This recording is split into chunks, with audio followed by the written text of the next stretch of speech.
Hi vlog, welcome to my guys. So ngayon no, so ngayon pupunta ko kami ng Venetian dito po sa Macau. Hi guys, pasok na kami sa Venetian.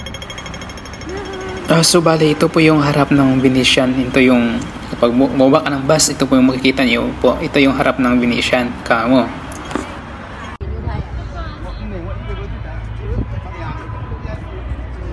So, ang sabi nila, maganda raw daw sa loob. So, pasokin natin. Let's go! Kasi excited ako. First time ko ngayon dito makapunta o makagala. So, pagpasok ko, ayun nga guys, ang ganda-ganda sa loob. Ito yung nasa loob ng Venetian. Ito yung first, pag-entrance mo talaga, pagpasok mo talaga, ito yung bubungad sa'yo, di ba? Ang ganda. Namangha ako sa design nila dito guys. So, ayun, pumasok ko kami. Nandito kami sa loob ng Venetian.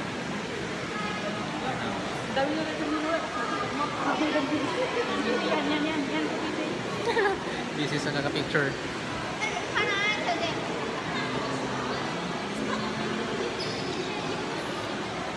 Ito po ang loob ng Venetian.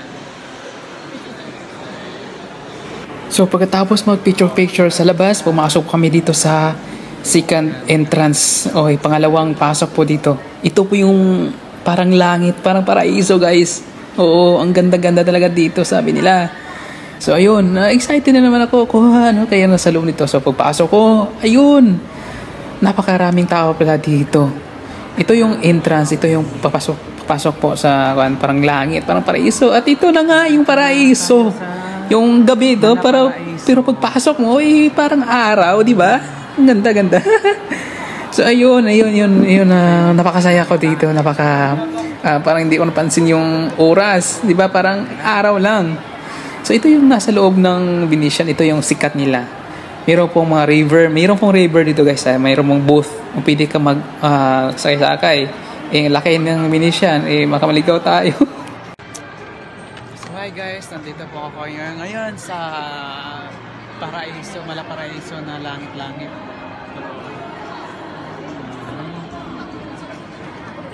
Diba? Yung parang ito yung sinasabi lang parang langit daw. So ito ganda.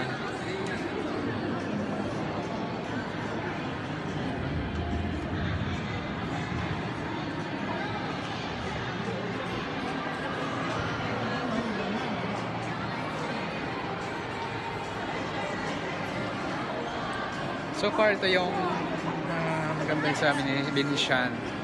Ito yung sabi sa akin pati na paraiso daw. May langit-langit. Ito pala yun.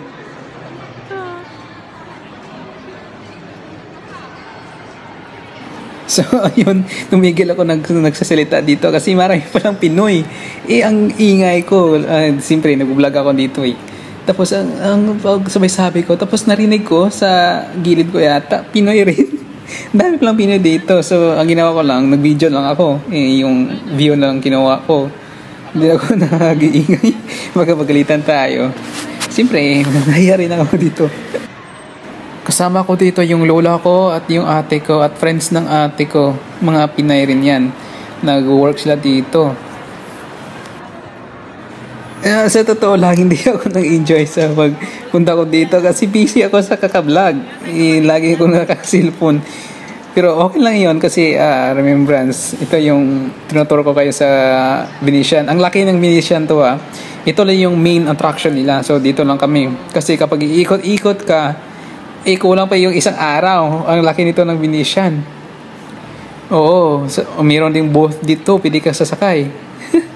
Kapag sasakay ka, siyempre, di ko alam, may bayad ata. Pero nakita ko, mayroon pong sumasakay. And then, mayroon naman pong guard. And then, iikot daw yun dito sa Venetian, sabi nila.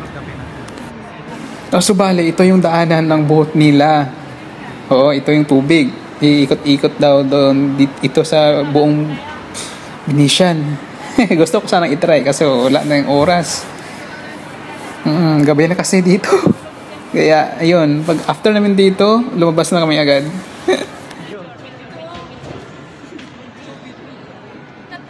Okay. Naglalakad.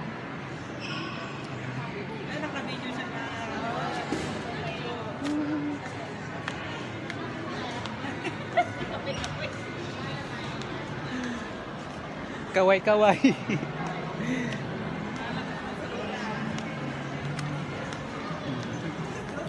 Ganda dito. Parang langit talaga.